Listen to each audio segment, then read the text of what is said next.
My grandfather was a very placid, marvelous old gentleman. What was his name? His name was Avram.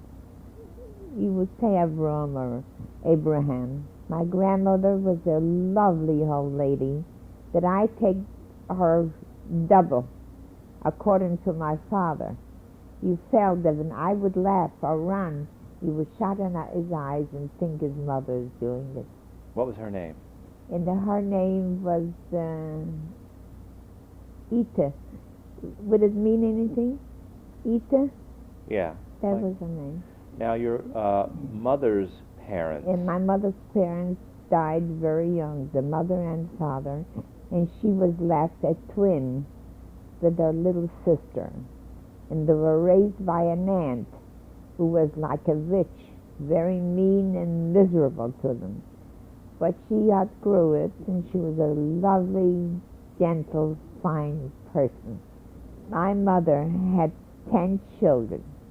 Our oldest son was killed in the First World War. What was your father's name? My father's name was Ishia, Okay. Joshua. And what did he do for a living? He maneuvered with leather, making tops of shoes. And my mother's name was Anna. Okay. And very lovely. Okay. With her, I must add, very lovely All right. mother. She had Sam, the oldest son. Okay. Then Kate was a daughter, Rose, and then I, Bess, Bessie, and Reba, Nate, Meyer, and Faye. My children, my first son was Joseph, Okay. and my second son is Leo, Okay. and I have a daughter, Marcy. Okay. Now, Joseph, unfortunately, was killed in the Second World War. Okay. Leo is married to a lovely girl, Elaine Harris, and they have 4 children, Okay. Jan, Nancy, Carla, and Ricky. Okay. Now your My daughter, Marcy, has 2 children of Josh and Anna. Okay. Her husband's name? Our husband's name is Bruce later.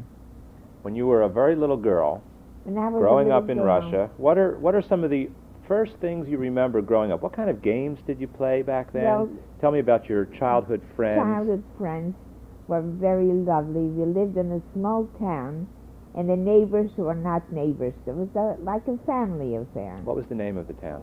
The town was Litkin, Litne. Anyway, Litkin. Okay.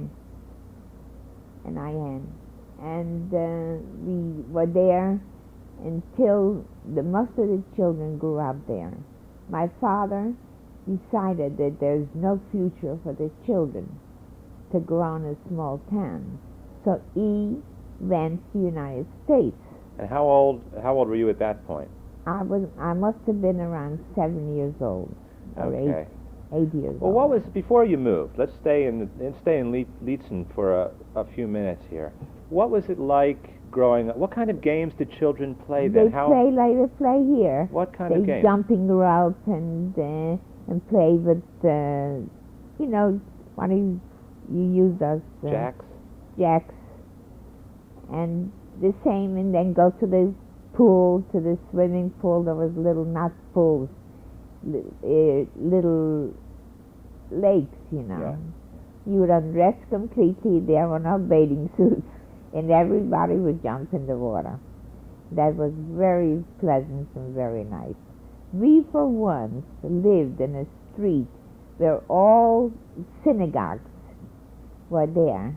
Uh-huh. We lived right next door to one. Our house was considered the nicest. My father loved to have a thicker build, and he did build a room with a, what, thickest, that it has an open, the roof opens up, when you have, I don't know how to explain it to you. What No, it they is. use it on which holiday? It's right near Yom Kippur, Yeah, yeah. Rosh Hashanah. So your father built one for the He family. built one for himself, and it was outstanding. And when my father left for the United States, he took with him the oldest son, Sam, and Katie, the second daughter. Before you left, did you have any formal schooling in Leetzen? And he said, yes. What was that like? What was I went like here in grammar school. right? And I went there until I was 9.5 years old. And then when my father and the sisters went to the United States, and I didn't know how long we'd have to stay there, my desire was the greatest thing in the world is to go to the gymnasia. Is that like a college? No, junior high school. Okay. High school. To go to high school, gymnasia. That's what it's called, the gymnasia. And I couldn't see to get into for a Jewish child to get into a junior high to a high school. You had to have the richest man in town interview and recommend me. That he is responsible for the little tuition that has to go on, and also that the family is worthy of schooling. See, my mother didn't know where to reach the wealthiest man in town. So she went, next door was the chief rabbi of the city, and we were neighbors, and he was very fond of my mother and the small children. And she went to ask him, what shall I do? My daughter doesn't want to live unless she goes to high school. So he said, I'll see what I can do. Send her in and I'll talk to her. I'll see if she's worthy of it. She sent me in, I talked to him, and he said, I'll give you a note to the richest man in town. And then he sees, like the mayor of the city, who is the principal of the school, and he will talk to you. Don't accept anyone to take my message. You must meet him. He must meet you himself and talk to you. I got to the man, and he said, when you get there, you'll see all the servants and dogs. They'll tear you to pieces if you want to. The woman even asked, what do you want? But my Russian was so perfect, she didn't think I was Jewish. I said, I must see this man. You can see his son. I have orders from the chief rabbi of the city that I see him, and he will mention his name to him. She went in and talked to him. There's a little girl who will not leave unless she sees you personally. The rabbi sent her with a note that only you can read in Hebrew. So he says, send her in. I come in, he says, what do you want, little girl? I said, I want to go to school, and my mother is not rich. My father is in America, and we might go in a year or two, but I don't want to waste my time. I must go to school. So what can I do for you? You could tell me how I can get there. The whole tuition was $3. You think you'll have $3? My mother said, if we would have to starve, she'll have $3. But the rabbi said to her, if you have no money, I will give you, and you will pay it back to me. Then came the question of what will you do if I get in? I have to go there on Saturday and ride on Saturday. It's a religious little town. So the rabbi said, I'll see that Bassi goes there, and you hide your books under your coat, that nobody will know what you're carrying. And I did that, and I came home, and I saw the rabbi, and I told him I gave him your note, and he was very pleased to hear from you. He says, if your father is in America, how does your mother live with 5 children? I was the oldest of 5. I said, she manages. And I gave her such recommendation that he stood up and he came over and he kissed me in the head. He said, such a child deserves to go to school. I came home and I went to the rabbi and I told him. He said, Basha, you're in.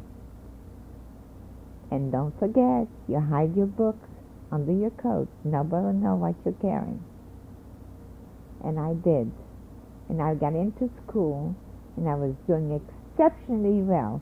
Not only did I take my Russian, I also took Slaviansky.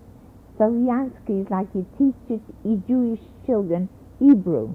And there the priest, the Galakin, the one that takes care of the church, takes care of the, well, it's prayers, you know, that you could read it. It isn't exactly Russian. It's called Slaviansky. It's a mixture of language.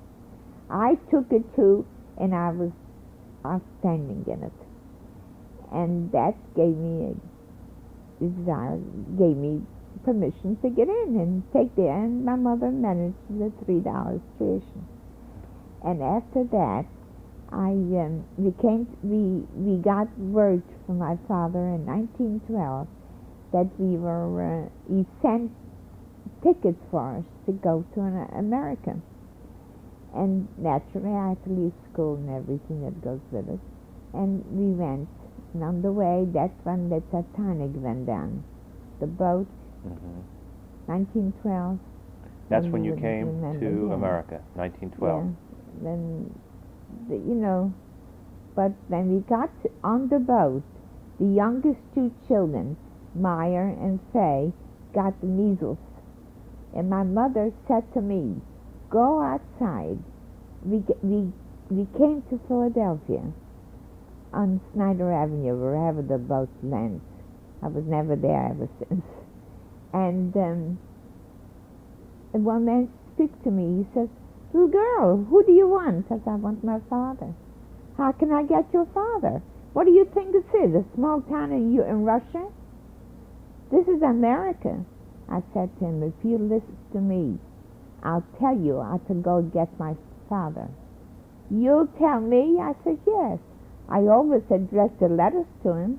I'll give you the address where the letters went to him. And I took a piece of paper, wrote it down, and threw it down to him, and he took it. And he said to another Jew standing near him, if a child has that much sense, then we go and find our father. And sure enough, they went and found my father, and he came and he took us off the boat. And that man, his name was Sokolov, was our best friend until he died. At this point, you were about 7? I was 9 years old when we left Russia, 9 and a half. I was close to 11. Okay. And then I studied here in the United States, but I wasn't happy with just going to school. I felt the only thing that's worthwhile to study is pharmacy. And Russia is called apteka. Right. And I felt, how can I reach pharmacy when I haven't even got high school? I mean, well, I studied, and sure enough, I was admitted to Temple University. And within 2 months after that, my father died. But I remained going to school until I graduated. And when I was going to school, pharmacy, 3 days you go to school, and 3 days you work in a drugstore for practice. I worked for Bess Freeman drugstore for him. I studied, you know, they give you a chance to learn to make, how to fill capsules, to make pills. And his mother thought that I would be a fine shitter for him. You should marry me so you wouldn't have to pay me to come into work. So, and he was a very brilliant person, and I admired his knowledge.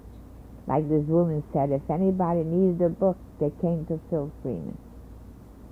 And I finally married him.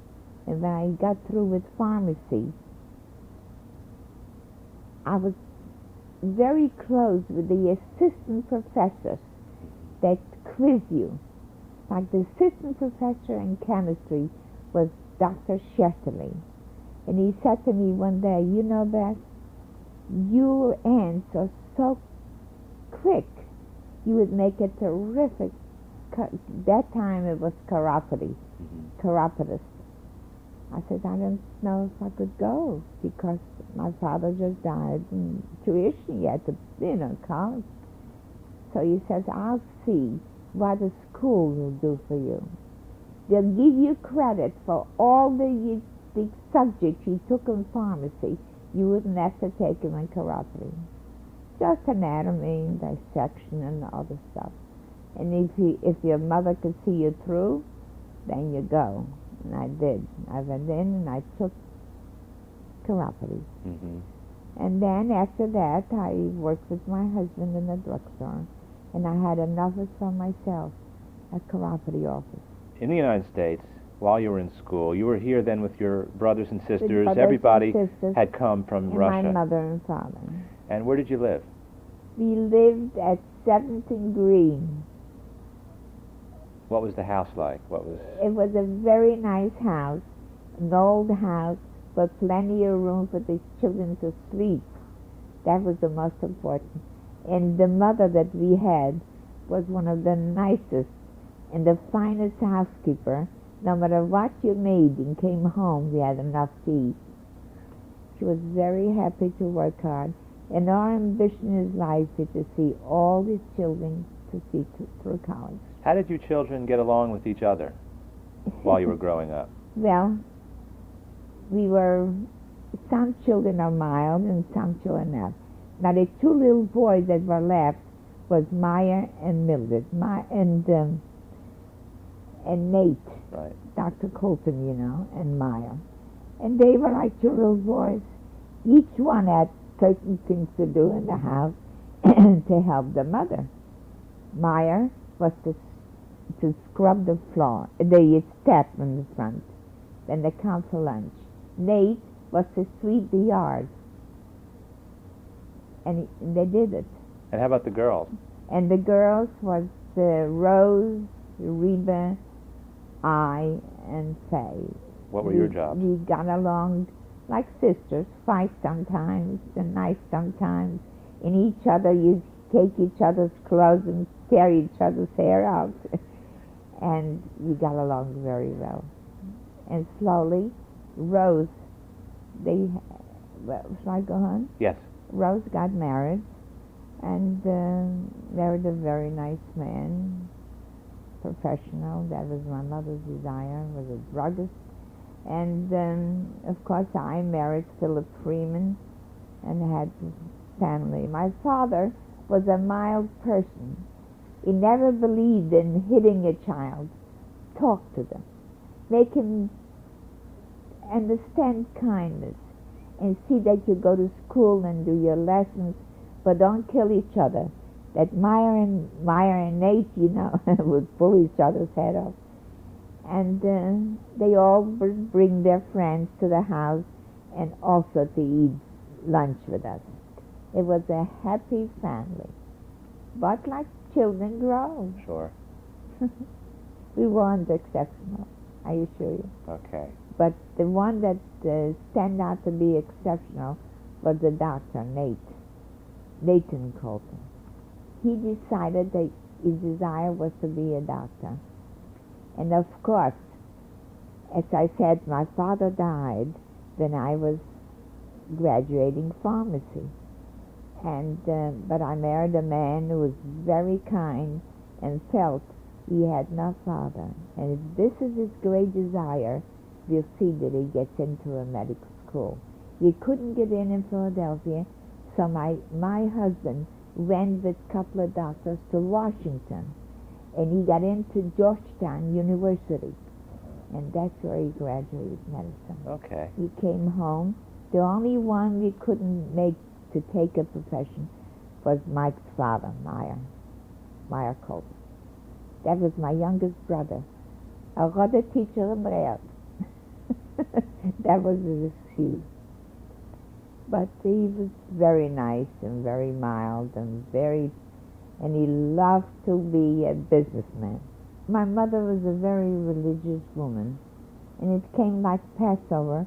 She would have the seders in her house.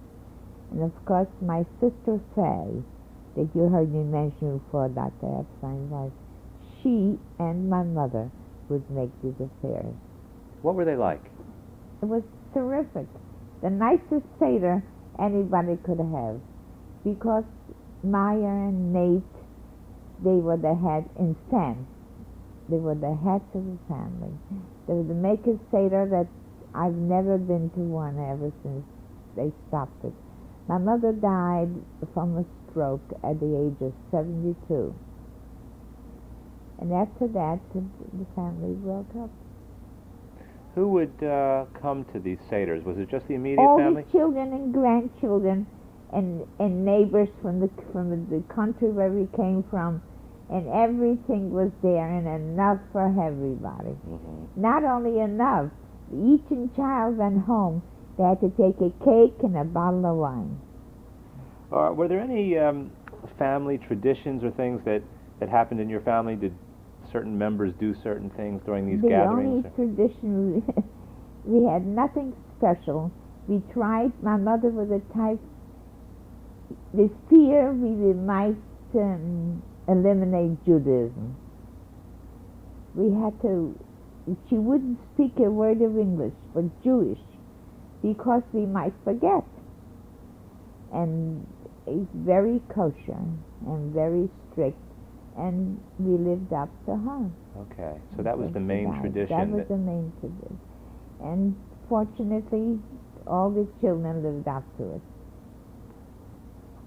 You mentioned a little bit earlier about what it was like when you came to America and you met this man on Snyder. This man took me, found my father, and he became a lifelong friend. What was the trip like over from Russia? Tell me about the day you left. What was that like? In Russia, in order to get to the boat, you had to pass a creek.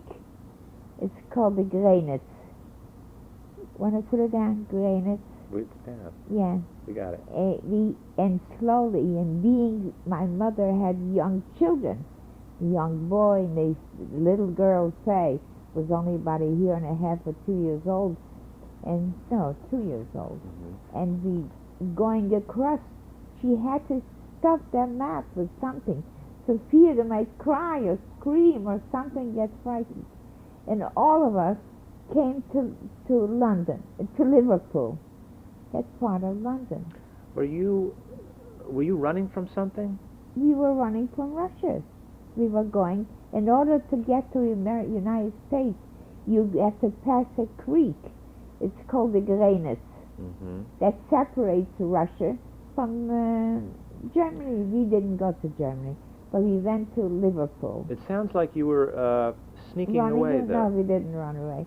We got tickets, but you can't get on the boat unless you pass that creek. Okay. And you get a ticket from afterward. There's a man, that used to, that's crooked business they did. Yeah. To take you across, you pay so much and so much.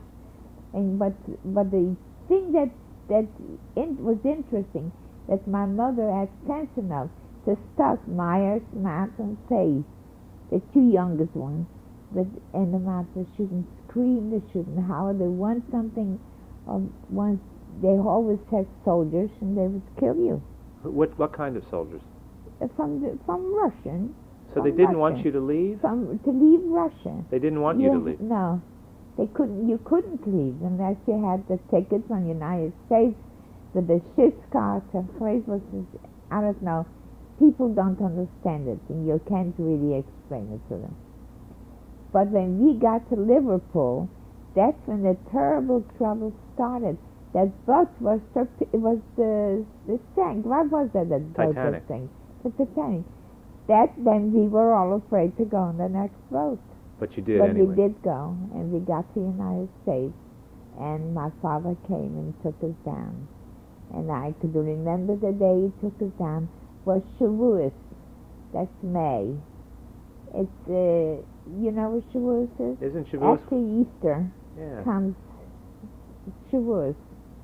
It's sort of a not. Not a big. Not a holy. It's a holiday that you eat nothing but dairy stuff, cheese and cake and all that stuff. So I remember today that my father went out to treat us all with that cheesecake with raisins in it. Great. That we thought we were the happiest and the richest people in the whole world. But the kids grew up to be beautiful and wonderful. Bess, what was the boat trip like when you finally got over your fear? It was a terrific trip. It was a German boat, and we weren't treated right. We were starving. That the sister I had, this is very interesting. One of my sisters next to me, Reba Lafair, she's the one who used to, she's still a devil. She would hide in the back and steal oranges and come up and give it to my mother. Now, give him kind. The kind, alle Kinder, kleine Kinder, you know, Mayer and Nate and Segela. I mean, what children, what wonderful children. So they didn't treat you right on the boat? No. We were actually starving. And then, of course, the most important part, that my mother had a fear if they see the children have measles, they won't let you get off. She covered the mother, and that they let nobody come into the room. A little cabin, you know. But you said that they did have measles then. Isn't that? I mean, not people. I mean, people that were in the second class, and we were in the third class, you know, poor. Those that were rich in the second class. And my sister Reba saw that we got from them something. That's funny. So, how long did the trip take? Was it? It took about 8 days. Mm-hmm.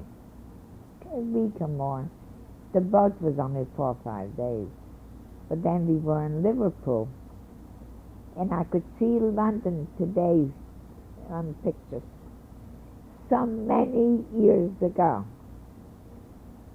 Well, now that you're here you've come to the United States now, and you United States had a house. And my father had a small business, a stand outside like a window, and near a window, and he had pieces of material.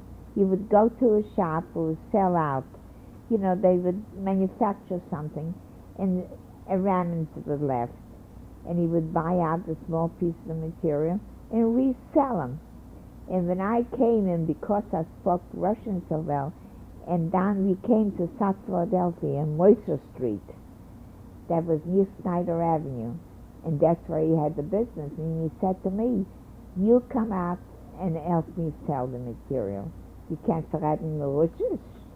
Here, 90% were Russian women." Mm-hmm. And I would put a rag on their face, and I would tell them how beautiful they looked, and I would buy it. So then you are my partner. What was the economic and social situation then? We lived very economically. The children went.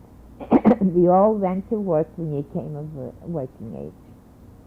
What was going on in the world as you remember? In the world, it was terrible after the war. This was after the First World War. After the first. Now the first and then the second here. No, after the First World War.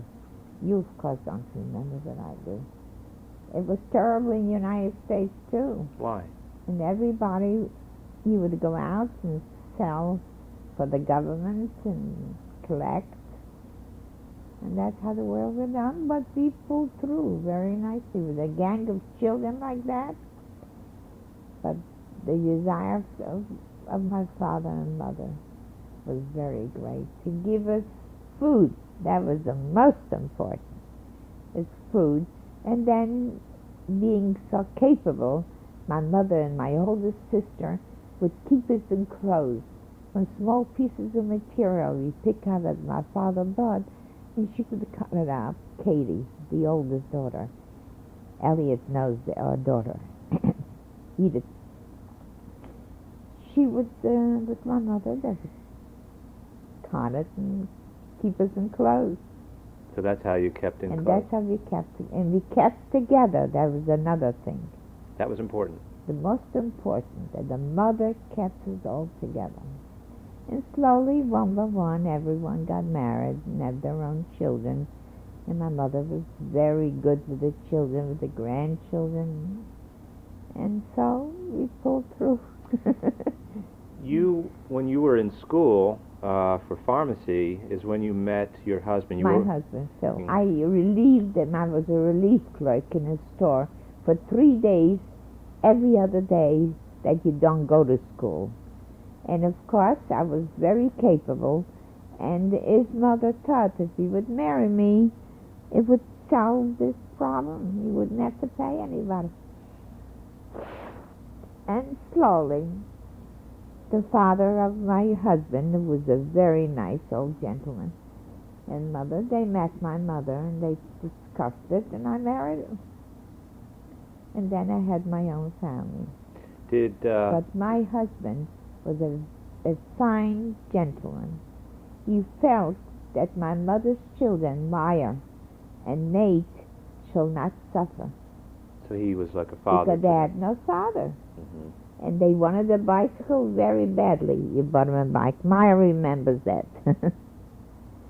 And so they grew up and all got married. And Okay. the wanted medicine, did graduate, but he did go to service, and he came back, and he realized then that while he was at service, that he wanted to take psychiatry. And he took it, and he is a psychiatrist today. Now, it sounds like your marriage was sort of set up for you. My marriage was a very useful marriage. You see, I worked in the drugstore, and then I had my office upstairs. And while I was there, when I graduated, this Dr. Sheffield, that made me take chiropody, he didn't make me, he suggested it. He said, these brothers want to have an office of chiropody to treat just the employees because they're on their feet all the time, and you must charge them very little. And then, so he said to me, Bessie, you're capable and you're pleasant. And I just got married then. He said, come, you open an office in Lid Brothers, and I did.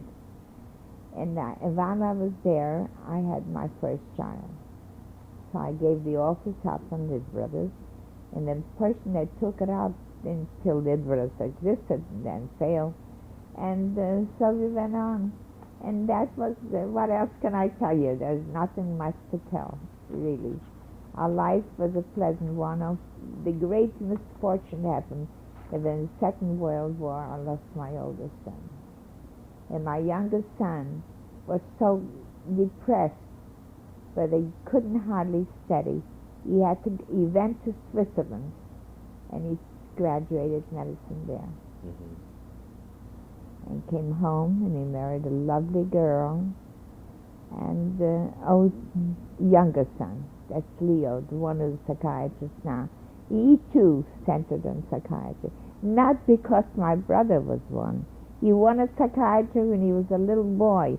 When he was 15 years old, we used to go to Jefferson School every Saturday morning. They had some lecture about psychiatry, about the mind. And he says, Mother, I'm not going to work. This day I'm going to school. To Jefferson College. Mm-hmm. And so it remained so. You said that you had your first child when you were working at But I your was office. in Lid Brothers. I gave up my office. How did it change your life? How did you like being a parent for the first time? What was it like for you when you first became a parent? I was very happy with him because I lived with my in-laws, and they helped a lot. And he was a wonderful, beautiful child. And of course, we treated him as such. But as time went on, he went to school, he went on, and the Second World War broke out. You couldn't imagine he was a liberal brain he had. How can the world go on in flames and we all, Hitler at that time came to power, that we all sit home and do nothing. He enlisted without my knowledge. He came back and told me that he was very sorry. And after he went into service, in 3 months he was shipped abroad and he got killed. The boat was torpedoed. That was the 4 chaplains. I don't know if you ever heard of the 4 chaplains, that they gave out their jackets to these boys to save their lives, but then everyone drowned and got killed. That must have been hard for you. Them, yeah. Must have been difficult for you.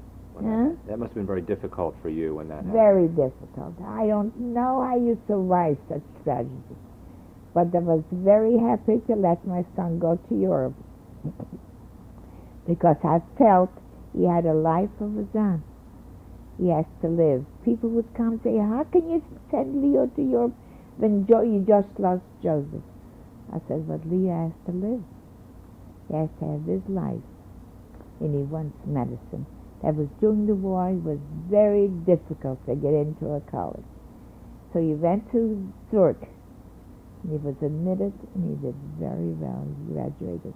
And he specialized in psychiatry. And he came back to the United States, and then you graduate. You don't even graduate there. It takes you a year or two to study. And you continue, and that's the end of the child days. And then as you go on, I kept my office going until 10 years ago. I got a stroke, and I gave up. I'm going to go back again a little bit. What was your wedding like? My wedding was just a simple Jewish wedding, and that's all. And the rest of them, the nicest wedding of all was Mike's with Mildred. If you come to my apartment, you see the picture of my mother that Mildred sent her the orchids. It's still there. What are your children doing today? Today, my children, my son is a psychiatrist. My daughter is married to a very nice young man who is a businessman. She met him at school, at university, and Bruce Slater is a very lovely man. She has a lovely life. In fact, she returned back to teaching now, that the children are growing up. She has a boy 19 and a girl 16. And she's back she teaches a private school and likes it very much. But she's most kind to me. Why? In every possible way of kindness, she's here to help. How has she been that way?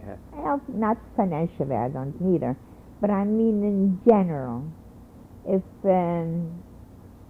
she to cover all responsibilities of clothing, that if I would want, mother, I know your desire, I know what you like, and don't say you get older.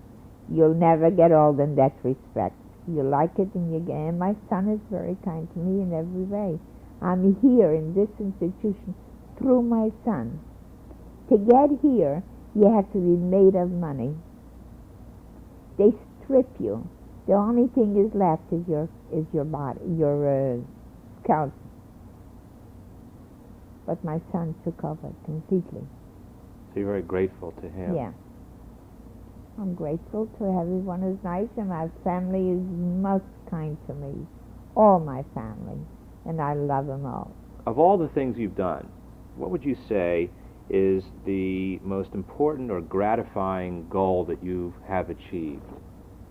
It's getting my profession. That I had great desire to study pharmacy. I thought anybody who is a pharmacist is worthwhile living. Which is so silly. There's nothing to pharmacy. And then chiropody, I enjoyed podiatry very much. Okay. And I was good to my children, raised nice children, and nice grandchildren that I'm with them. They're part of me. They're not just children. They're myself. each and every grandchild is I. And I'm willing to give my life for them. I think I fought for my life so strong. And I often wonder now, I ask my son, I says, Leo, you are a psychiatrist. Why did I try so hard to live? What for? Sit here and why? He says, Mother, it's for your grandchildren. They beg you, Grandma, don't die. Bess, what would you say has been the greatest disappointment in your life? Disappointment with the loss of my oldest son. That I still did not overcome it. Okay. Daily I see him alive and see him dying. What do you want to do with the rest of your life? What are your future goals? My future goal is just to live like this. Eat and drink and read if you can, if my eyesight's permitting. Anything else? And go out a lot, which I love to travel and love to go out, which I didn't do for a few years, the last 4 or 5 years. Naturally, I didn't. If you can, where would you like to go? I would go to Europe. I like boat trips. You do? Very much. And I enjoy my last trip very much with my husband. Unfortunately, you're so foolish in life. Then you want to go, next year you'll do it. Next year never comes. But the few trips I took with my husband and went, I enjoyed tremendously. So if you can, you'd like to maybe take another boat trip? I would like to continue, if I could, travel. And I want to live. I'm going to say something, all of you will laugh, to see my grandchildren married and have their families. And if I don't live, so I don't live. I've lived a long life, you might say. I'm past 80, and I'm still normal in every possible way. All of your family will see this program, and I would like to know, what would you like your family to most remember about you when you're gone? Must remember me, what I've done for them and for my own family. And for people, I got a letter from a George from Philadelphia that he said, Bess, you're not Bess Freeman, you're Eleanor Roosevelt. What she did for people, you did more. My husband and I. We lived in a poor neighborhood on John Avenue. I don't know if you're acquainted with it. Our offices were there, and we had a drugstore there. It was Frankfurt Avenue and John Avenue. That's where, no slums. Poor people, but clean people. Irish, Polish, 90% Polish. And my husband saw that every child is kept nice, and also that the city had a swimming pool in the summer, that those children could go to swim with the hope they would get an ice cream cone or maybe some pretzels or something like that. So you'd like your family to remember the things that you did remember for the others. good things that we did. It's not much to remember. Most of the people do it. Maybe they don't, I don't know. But we did. Bess, what message would you like to leave with your family? What would you like to say to them? To live and to be happy. Including Elliot and Hilda. And you, Barbara. This is a wonderful thing. I can't imagine how that made myself talk like that.